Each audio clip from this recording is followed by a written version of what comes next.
Right, let's start off by saying Barakatah Yahweh, Bahashem Yahweh Shai, Bahashem, Rucha Kodash. Welcome to another live lesson.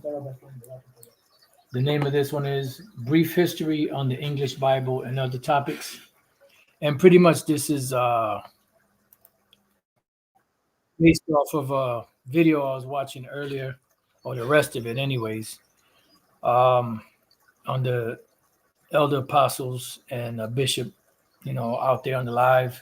GMS Apostle Street Ministry is live 8/17/2024, which is August 17, 2024, the hopeful year of Jacob's trouble, which was yesterday at the camp in New York. The apostles and the bishop, they're on the cobblestones of hell. Those cobblestones are rough, man. And they were going into, Elder Pastor told the Elder Bishop Sakaran to look up, when was the first English Bible translated or something like that along those lines. Now, I've been doing a little research and pretty much, I'm not an expert in Bible translation, so I will say that I've done lessons on this before, certain parts and, certain poignant parts. And one thing that I do remember is, when you go back to this English translation of the Bible, there was a lot of persecution going on against those individuals, because what was happening was that the early church fathers, which were Jakes, they spoke the Latin. They were doing the incantations, the services. The Bible was written in the Latin, roughly around 405 AD, by Saint Jerome, and all of the services were done in Latin. So the common people did not speak Latin because the common people were not learned. Latin and Greek and certain other texts or other languages were considered the language of the learned, which the common people were just that common. And it's crazy because the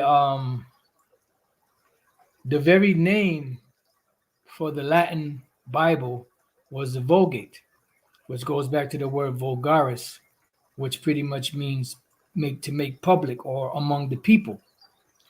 But it was not public among the people because the people, they heard it, but they didn't understand it. They couldn't read it. They couldn't understand it.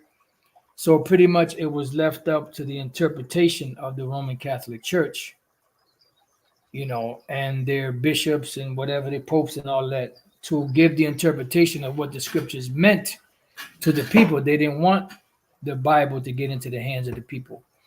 That's why there was a great persecution. I don't have anything on that persecution. Lord's will, if the Spirit allows, if I remember, I'll go and see if I could find anything on it and maybe do a short lesson on it or whatever the case may be. But one thing I know for sure is that they did not want. Why did it do that? They did not want the Bible to be understood by the common people, by the public, because that would remove control out of the hands of the Roman Catholic Church, and they were able to manipulate and continue with the interpretations that they have been given to the people, because there was no way for the people to go and confirm it. They couldn't be like the Bereans because they didn't know how to read, the Latin. They were not learned in the Latin, so they couldn't go back and verify if what the church fathers were saying to them was true or not. So what I typed in here and on Google, this just the question that came to mind: why the church fathers did not want the Bible translated into English. and I spelt it wrong, right? English, it's supposed to be English. I clicked here and this right here disappeared. Watch. That disappeared. So I went back and it's back up there. Because if I would have did it with the G, this wouldn't have came up. All right. Now it could have been in one of those articles, but this, gave you like a little synopsis. It says those who read from an English Bible, some church officials argued, would become less dependent upon the clergy for spiritual guidance, and that's what they wanted. They wanted control. They didn't want the people to be independent from the church. See? And the church was very deceptive in what they were doing. That's why you had the hell doctrine. You had all these other different doctrines that were put in there, the Trinity, and that's why they were on Desiderius Erasmus' head, or Erasmus Desiderius, however his name is said, whatever the order is. They were on his head because when he translated the Bible into Greek, right, he was doing it something called the Textus Receptus. And in the Textus Receptus, he was using other Greek manuscripts to make a new Greek translation. And what happened was there were certain provisions in there that they wanted that did not exist in the original Greek. And there was nothing else there but Latin, and he wasn't going back to the Latin. He was dealing with the Greek because the Greek is older than the Latin. So I don't know what happened, where they got to him, or because he did a first and second edition of the Bible, of the Textus Receptus, and neither one of those had the 1 John 5:7-8, which is the Comma Johanneum. That wasn't in there. But by the third edition, he ended up putting it in there, because if he would have not put it in there, that would have messed up the church's teaching on the Trinity, which is not biblical. The Bible is not a Trinitarian book. The only thing that makes it Trinitarian was that the Roman Catholics pushed that in there, and the Protestants, which were against the Roman Catholic Church, they teach about a Trinity. And they're supposed to be against the Roman Catholic doctrine, certain doctrines that they were teaching. So vocab should be against the Trinity, but he's not. He's for it. So it says, let's read that again. Those who read from an English Bible, some church officials argued, would become less dependent upon the clergy for spiritual guidance, be easily misled by their personal and false interpretations of the scriptures, and be more willing to disagree with church practices not explicitly supported by the text of the Bible. See, so it took control out of the hands of the Roman Catholic Church and put it into the hands of the people. That's where there was a persecution going on. Now, when you type in the first English translation of the Bible, this is what's going to come up. The first complete English translation of the Bible was produced by Miles Coverdale in 1535, right? Which he started in 1525, ended in 1535. The apostles brought this out in the lesson on the street ministry. But what I found out was that this particular translation is the one that's widely used for all of the English translation. It's the most common use for the English translations, because there were also translations that dated before this. Like I said, I did a brief, that's why it's just a brief, because there's a whole lot of history, but I just did like a little brief thing. So I'm going to read this, and then I'm going to go to this other article, which I linked in the description box, to show you that there were other translations, but this was the most commonly used. This is like the widely accepted one that they used.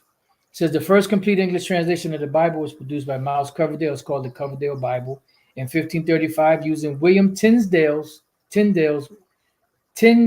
work. So William Tyndale had an English translation, which was used in Miles Coverdale translation of his Bible, the Coverdale Bible.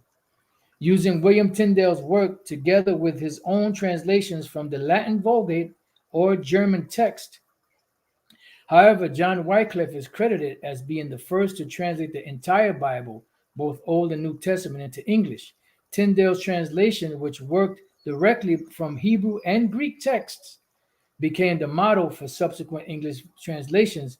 Coverdale's version relied on Luther's translation, Jerome's Vulgate, and Tyndale's work. All right. So there were other Bibles. So we're going to go here to this article. It's called Biblical Translation. And we're going to read this article. We're going to read the whole thing. It's not too long.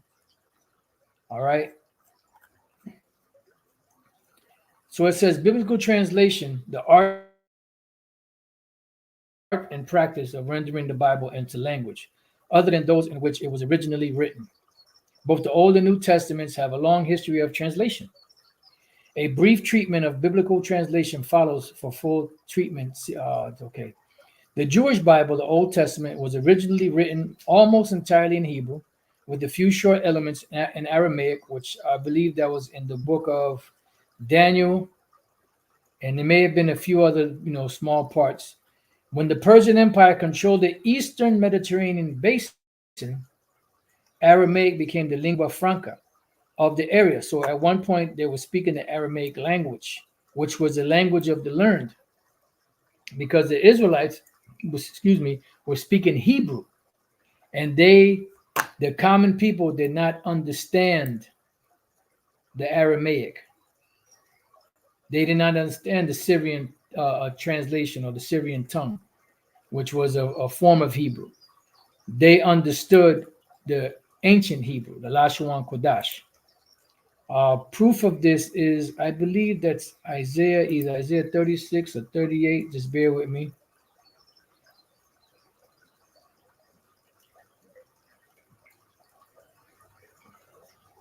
Right. This is Isaiah 36. You can read the whole chapter. I'm just going to go straight to the point. Now, this was the Assyrian ambassador, pretty much, that came for the Assyrian king, Rabshakeh, and he came to the wall, in Jerusalem, and he was speaking to the heads that the king sent out, to speak to this individual, this Assyrian dude, Rabshakeh. And he was speaking to them in the Hebrew language, right? And then these top nobles were telling him, don't speak to us in the Hebrew language in the ears of the people, but speak to us in the Aramean, because the common people did not speak the Aramaic. The Israelites in Israel, in Jerusalem, in all those areas there, they did not speak Aramaic, the common people. That was just the language of the learned. That was the language of the nobles. They could speak it because they were learned.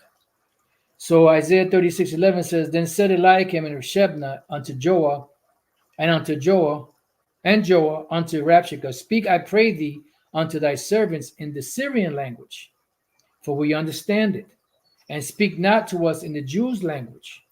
See, in the ears of the people that are on the wall. Why? Because the common people did not speak the Aramaic language.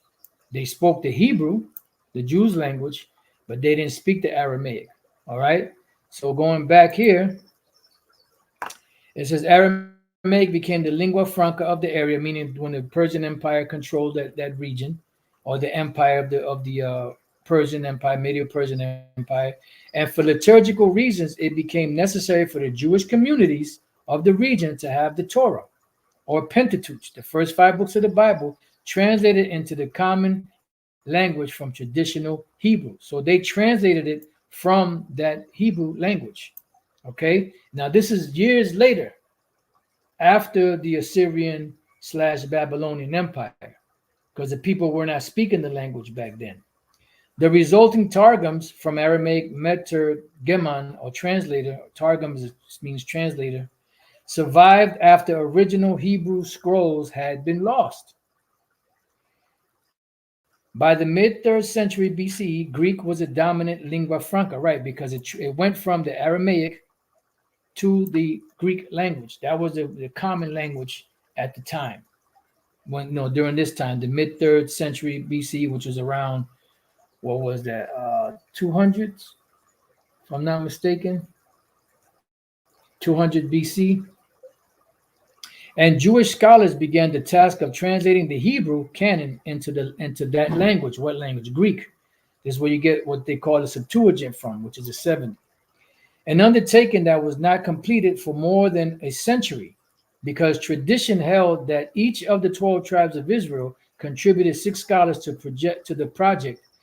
The Greek version of the Jewish Bible came to be known later in Latin as the Septuagint or Septuaginta, which means 70. All right.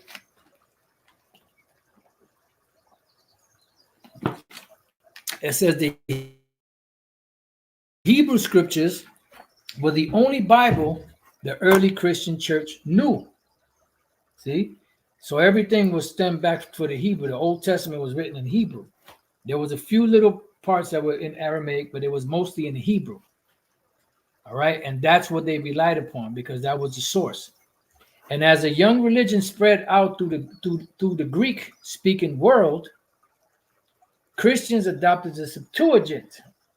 In the meantime, many of the books of the Christian Bible, the New Testament, were first written or recorded in Greek and others in Aramaic. Excuse me. The spread of Christianity necessitated further translations of both the Old and New Testament into Coptic, Ethiopian, Gothic, and most important, Latin.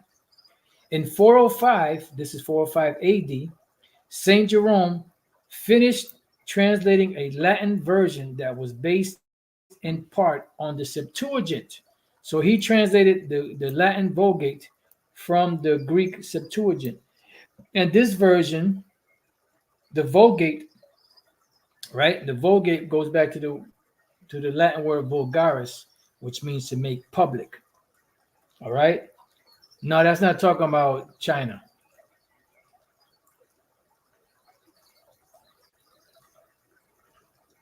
No. That has nothing to do with China, Ezekiel 38. Come on, man. It says, and this version, the Vulgate, despite errors introduced by copyists, became the standard of Western Christianity for 1,000 years or more. Now, this guy, King Asher, are you in a camp, or are you just a guy that just watches all the different videos of different camps and just formulates your own opinion? That's why the scriptures say, be not children tossed to and fro.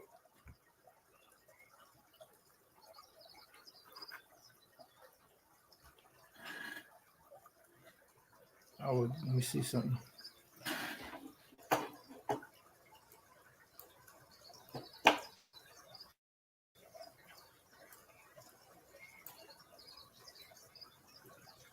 I was just saying what the translation said that had me confused, Apostle. I have been studying from the Aramaic all week. This is what you said, and all morning. Very interesting revelation, Ezekiel 38 and 2, about China.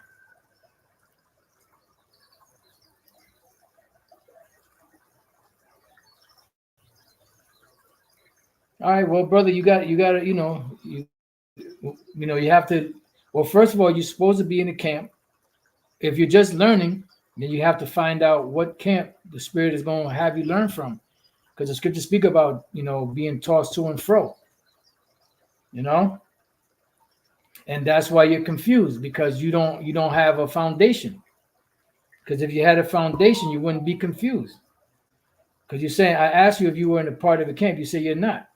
So you're probably bouncing from different videos, different camps, watching this camp, watching that camp. I don't know who you are.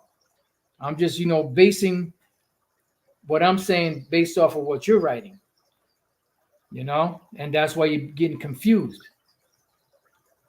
You're probably reading all different types of different other books and stuff. I don't know what you're doing to get confused, because nowhere in Ezekiel 38 does it mention anything about China.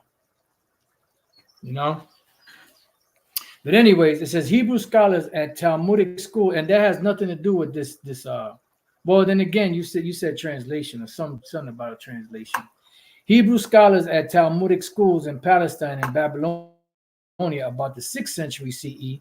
That's a common era, Christian era, which is AD, Anno Domini, the year of our Lord. began trying to retrieve and codify the Hebrew scriptures, restoring them authoritatively and in the Hebrew language. Over centuries, they labored to complete the traditional or Masoretic text, which is where you get the Hebrew Old Testament today, which dates back to roughly around the 10th century AD, which is around the 900s, around there. Which, they could have been Jakes, but I was under the impression that they might have been Edomites, because remember, like around that time, the 800s AD, 700s to 800 AD, somewhere around there, that's when the Khazars converted to, what they call Judaism, But that's just, a theory of mine. I don't have any proof on it. I just something that I thought about, So I don't say that is authoritative. I'm just saying that was just my opinion on it. Which since its completion in the 10th century has come to be universally accepted. Yeah, but just because something is universally accepted doesn't always mean that it's true. But this is where we get the Hebrew Bible from, and the English translation of the Hebrew. And pretty much, what we're dealing with now today is faith. Everything we deal with is faith, like it says in the book of Hebrews. Let's go there real quick. Hebrews 11:1. It says, now faith is the substance of things hoped for, the evidence of things not seen. Because we've never really seen certain things, but by faith, we believe it,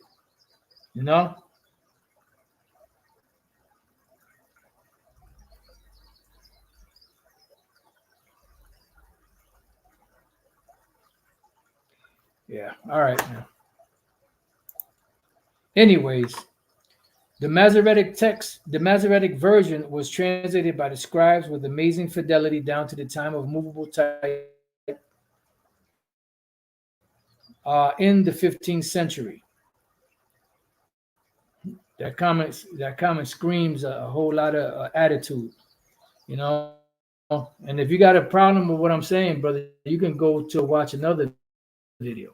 You go watch another camp. You got the IUIC, you got all them other different groups with gimmicks. You could go with them. Because I'm reading your comment, and it's like you got like a serious attitude. I'm reading. I could tell just by what you read, what you wrote. Jerome's Latin Vulgate served as a basis for translations of both the Old and New Testament into Syriac, Arabic, Spanish, and many other languages, including English. The Vulgate provided the basis for the Douay-Rheims Bible, which, you see the Douay-Rheims Bible. It was translated from the Vulgate. New Testament 1582, Old Testament 1609 to 10, which remained the only authorized Bible in English from Roman Catholics until the 20th century. The new learning in 15th and 16th centuries The new learning in the 15th and 16th centuries revived the study of ancient Greek and led to new translations, among them an important one by the Dutch humanist Desiderius Erasmus. And he's the one that translated what's known today as the Textus Receptus, which is the Greek. When you go to the blue letter, right, for instance, and you go to the tools, this is the interlinear, right?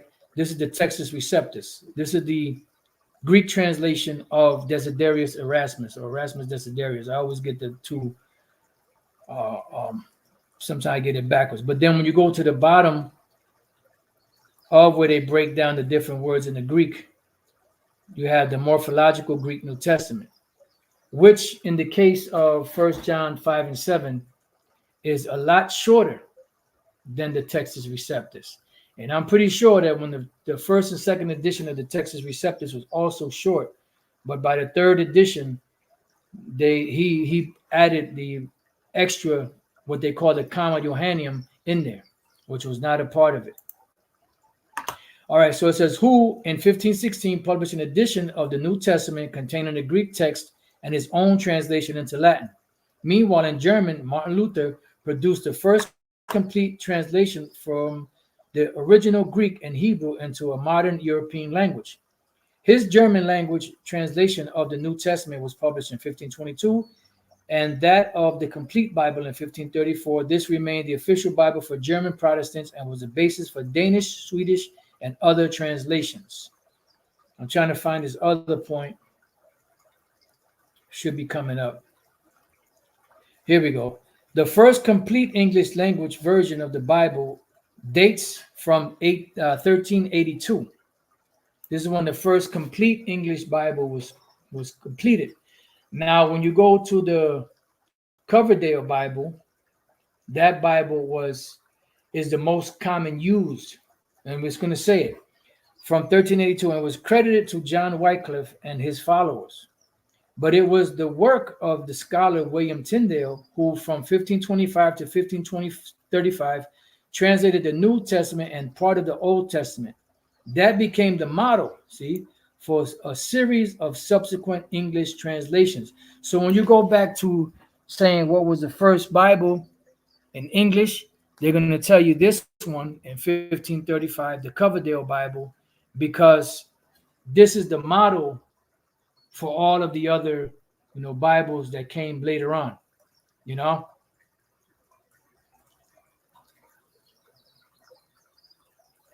All right, so that's where it goes back to 1382, which is a John Wycliffe translation. But the Tyndale Bible, the Coverdale Bible in 1535, that became the model for a whole series of subsequent English translations. Now, they're saying that there are over 100 English translations, and there's a whole lot of them. It says all previous English translations culminated in the King James Version, because this became known as the authorized or authoritative version of the English language. And that was 1611, which took 7 years. I was watching the Elder Apostles, and it was from 1604 to 1611, because you had 54 scholars that got together, and they translated the Hebrew, right, and the Greek into the English. And what they did was they translated it pretty much literally to the best of their ability, without adding any interpretation. And it's going to say it. 1611, known as in England as an authorized version, which was prepared by 54 scholars appointed by King James I. He was King James I of England and King James VI of Scotland. Avoiding strict literalism in favor of an extensive use of synonyms. See, so they used strict literalism, meaning that they went and they translated it as it was. They didn't translate it and then, I'm going to give this interpretation to what this is saying because I believe there was, no, they just translated it as it was. In favor of an extensive use of synonym, it was a masterpiece of Jacobean English and the principal Bible used by English-speaking Protestants for 270 years. All right, so before we read on, let's hit this prologue. Let's hit the prologue in the book of Ecclesiasticus. This is in the Apocrypha. This is the very beginning of it. It's a prologue, which is a speech before. Pro is before, log is word, right? So when you read through this man's name was Jesus, son of Sirach, or Yahushai, son of Sirach, and he did he translated these words from the Hebrew, and he tried to translate it as best he could without losing the power of the Hebrew language and what was written. But he was also asking for to be be patient with them, because the things when they're translated from one language to another, they don't have the same force, and it's going to say it. So we're going to get into it.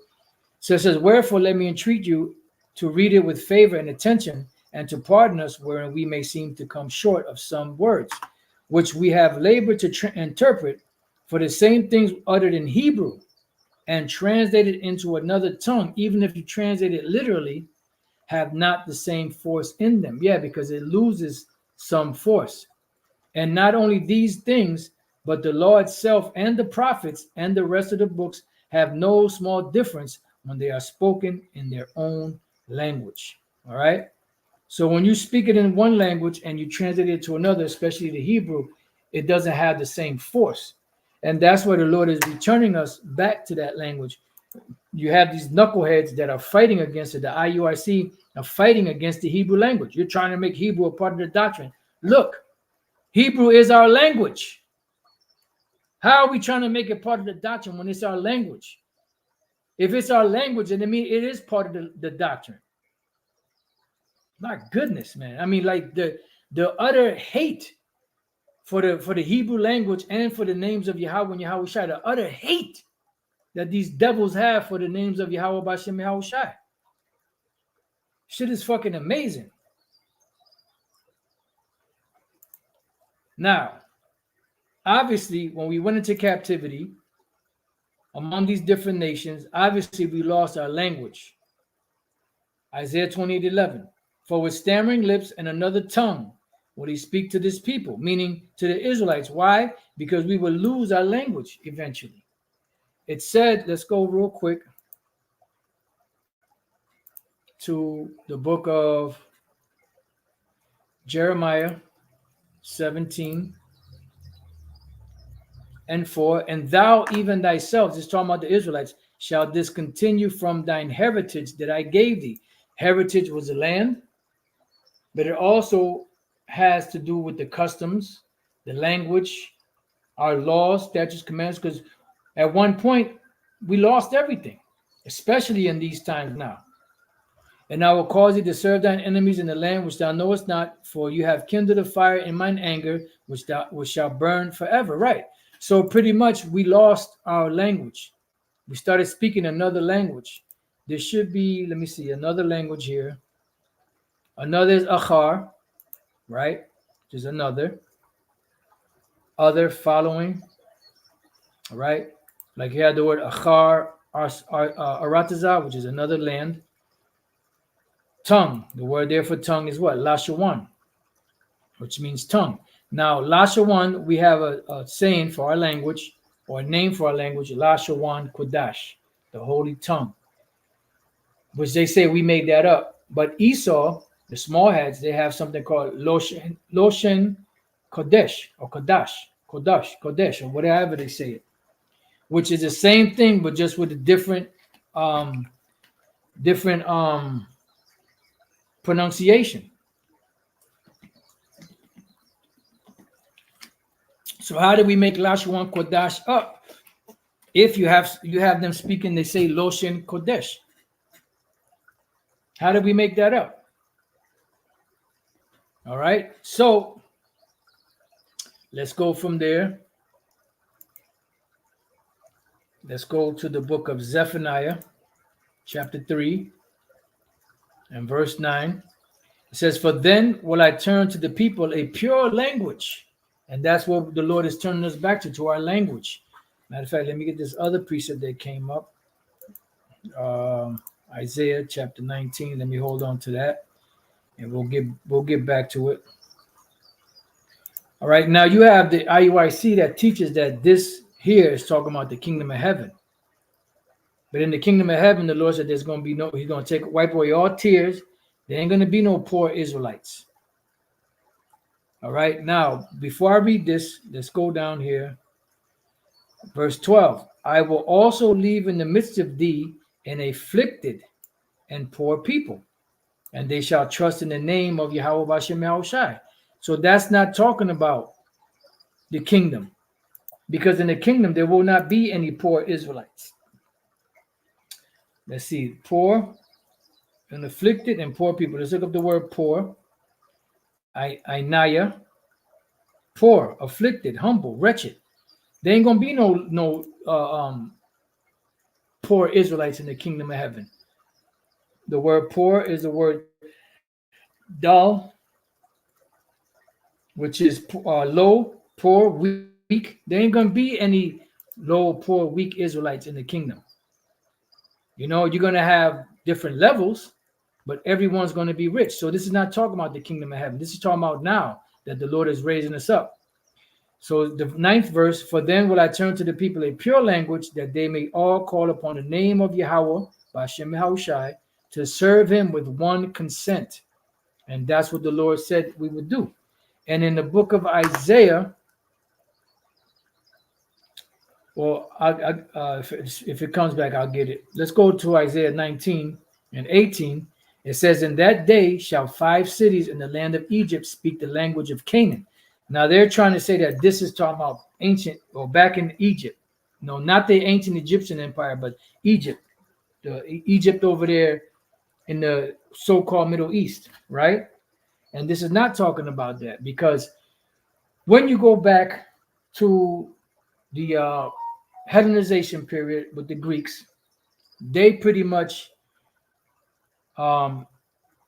conquered Jerusalem. They conquered some of our people and forced some of them to speak, not speak the Hebrew language, speak the Greek language. But for the most part, all Israel did not speak the Greek language. You still had Israelites that spoke the Hebrew. So this was not talking about back then. This was not talking about Egypt back then.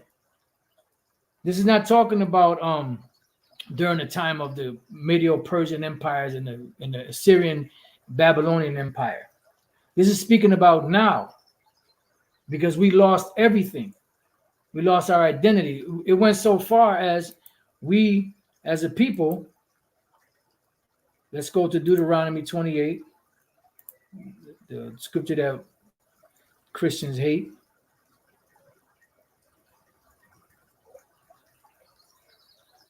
Um,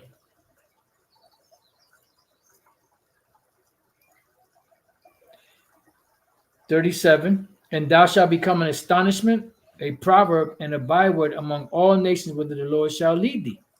And we have become that. They don't call us Israelites. They don't call us by different tribes. They call us, niggas, spics, spooks, wetbacks, Negroes, Puerto Ricans, Latinos, Native American Indians, West Indians, so on and so forth. So we lost our identity, and we also lost our language. When you jump down to the 49th verse, the Lord Yahweh Bashem Yahushai shall bring a nation against thee from far. This was the Romans. From the end of the earth, as swift as the eagle flieth, a nation whose tongue thou shalt not understand. And what happened? Eventually, when we lost our everything, we also lost our language. That's why today you have Israelites speaking English, French, Patois, Creole, Spanish, and these different languages. Why? Because we lost our language. So the Lord is bringing us back to remembrance, the remembrance of our language. Let's go from there to Peter's. 2 Peter chapter 3 and verse 1. This second epistle, beloved, I now write unto you, in both which I stir up your pure minds by way of remembrance. What does it mean to remember? It means to bring back something to memory. So the Lord is bringing us back to who we are. So if the Lord is going to reveal to us that we're the Israelites, and we read about the Israelites, right? Let's go real quick to Genesis 14 and 13. And there came one that had escaped and told Abram the Hebrew, for he dwelt in the plain of Mamre, the Amorite. So why did they call him the Hebrew? Abram the Hebrew, because his line went back to a man by the name of Eber in the book of Genesis, the 10th chapter. And the 21st verse, unto Shem also, the father of all the children of Eber. Now, what does the word Eber mean? The word Eber, or the name Eber, goes back to the Hebrew word or name Ibar. Ibar means from the past. All right. Why? Because he kept the language of the past. Now, we read here also Shem. Shem was one of the sons of Noah. Shem was a chosen line. That's why his name was Shem. Shem is the Hebrew Sham, which means name. Also means put in there. But Shem or Sham means name. Why? Because through this son of Noah, the Lord was going to preserve his name, the Hebrew language, and everything. So he was not the father of Eber. He was the great grandfather of Eber. But from Shem, the language was going to be passed through Eber. And that's why he was named Eber. And that's why Abraham was named Abram, or they call him Abram the Hebrew, because he spoke the Hebrew language. He came from that direct line. All right. There was another point.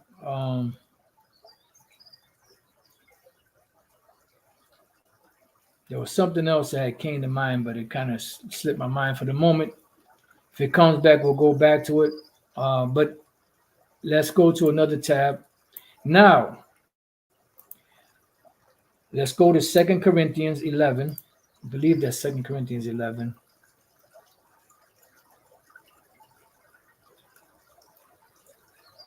Right, and 22. Because the IUIC has this, well, it doesn't never say the word Hebrew Israelite in the Bible. Well, it does. But if you choose not to see it, that's up to you.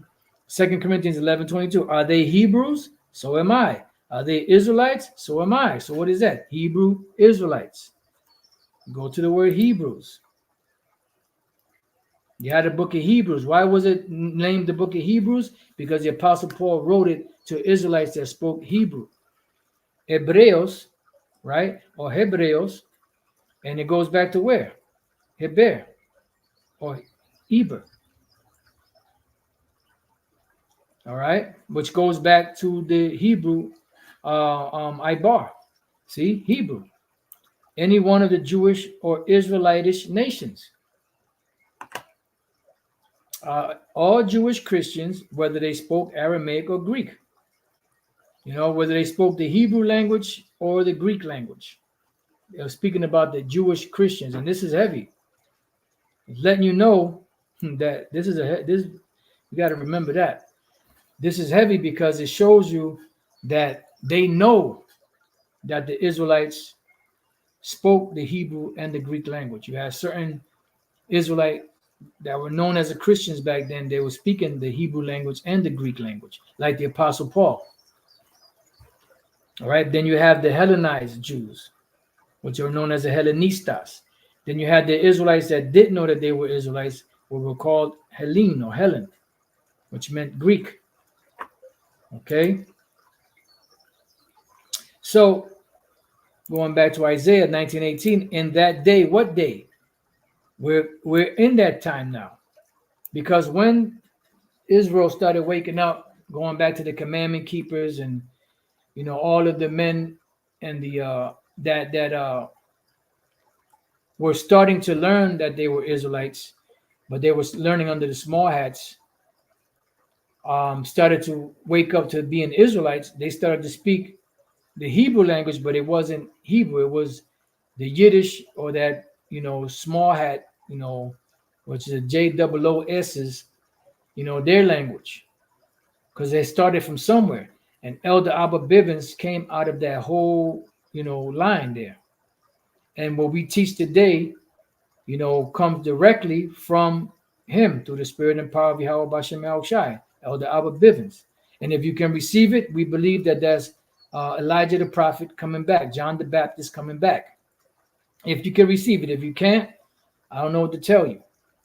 And from that point, we started to speak what is known as the Lashawan Kodash, or the Paleo Hebrew, or the ancient Hebrew. All right, which was introduced to us by the elder high priest Ariah. All right, now I don't know if Elder Abba Bivens spoke it. There's really no videos of him that I know of that had him speaking it, but just getting a little history on that. In that day shall 5 cities in the land of Egypt speak the language of Canaan. Now, what is the language of Canaan? Let's see what it says there. Hebrew. See, this is kind of neat. This thing right here is kind of neat. All I did was just highlight a word and then hit the search. Okay, kind of cool. Hebrew. The language of the Canaanites was a form of Hebrew, which is the only living Canaanite language today. And Barakatay Hawabashim Shai, because I just remembered the other point that I was going to make here in Genesis, but it's not the 10th chapter, it's the 11th chapter, next chapter.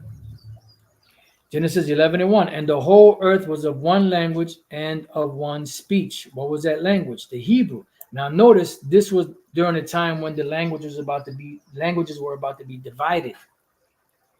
But this was after we read about Shem in the previous chapter. Shem, the father of all the children of Eber, because through Eber, that's where the language was going to be kept. You see? So let's go back to Isaiah. Well, let's read this again. Hebrew, the language of the Canaanites, was a form of Hebrew, which is the only living Canaanite language today.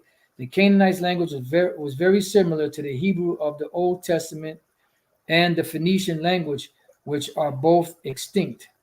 The Canaanites were also the first people to use an alphabet. Yeah, and then when you type in Canaanite alphabet, it's going to show you the Hebrew. All right. So let's go back to that. Look at that.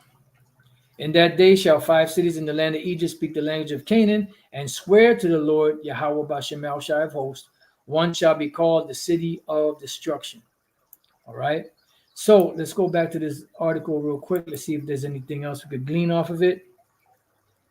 And then we can. So let's just recap this part here. The first complete English language version of the Bible dates from 1382 and was credited to John Wycliffe and is follows. But it was the work of the scholar William Tyndale, who from 1525 to 1535 translated the New Testament and part of the Old Testament and became the model for the series of subsequent English translations. So the 1535 Coverdale Bible just became a model for all other English Bibles. But the first one was in 1382. But let's see. And that's pretty much the end of the article. But let me see if I go back here.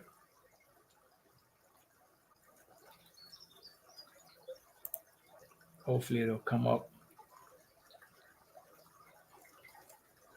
Nope, it didn't. So let's see what we have here.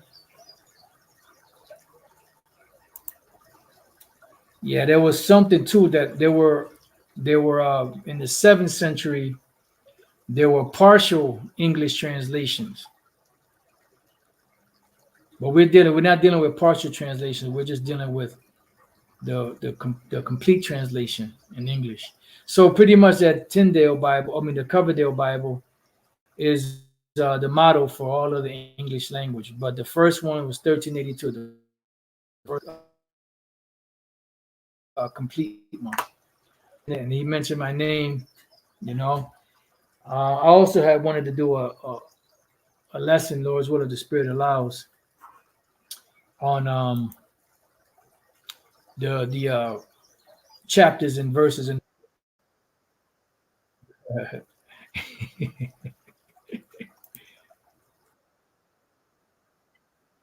oh, you're talking about not Hassad. Yeah, Hassad, brother Hassad.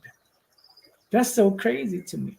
All right, so with that, I pray that you brothers and sisters have been edified. To the next time I say, Shalom.